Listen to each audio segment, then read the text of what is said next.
நம்மளோட மிஸ்ட்ரி 3ல பார்த்தோம்னு சொன்னா நொதான் சென்டினல் ஐலாண்ட். அந்த ஐலாண்டுக்குள்ள மனுஷங்க போக முடியாது. ஆனா அங்க ஒரு பர்டிகுலர் மனுஷங்க வாழ்ந்துட்டு தான் இருக்காங்க. அவங்களோட குரூப் மட்டும் அங்க வாழ்ந்துட்டு இருக்கு.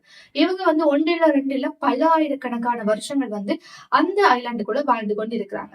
இத இந்தியன் கவர்மெண்ட் தடை பண்ணிருக்கு. ஏன்னு சொன்னா அவங்களுக்கு நாங்க பேசுற மொழி புரியல, எங்களோட கல்ச்சர் புரியல, நாங்க யாருன்றே அவங்களுக்கு புரியல. உள்ள நாங்க போகும்போது எங்களை ஒரு எனிமிஸ் தான் பாக்குறாங்க. இதனால அவங்க மனுஷங்களை தாக்குறாங்க. உள்ள போற மனிதர்கள் தாக்குதலுக்கு உட்படுறாங்க. இதனால இந்தியன் கவர்மெண்ட் சொல்லிருக்கு உள்ள யாருமே போவேணான்னு சொல்லி.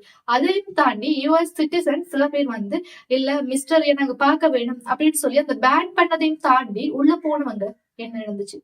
அவங்க ஒரு அசம்ஷனா சொல்றாங்க அவங்கள அந்த மனுஷங்க சாப்பிட்டு இருப்பாங்க, சமைச்சு சாப்பிட்டு இருப்பாங்க இந்த மாதிரி கூட சொல்லப்படுது. இந்த பிளேஸுக்கு போகணும்னு ஆசைப்படுறீங்களா?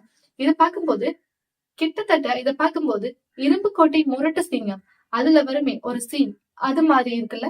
ஒருவேளை இந்த ஐலாண்ட ரெஃபரன்ஸா வச்சுதான் அந்த சீனும் எடுத்திருப்பாங்களோ தெரியல.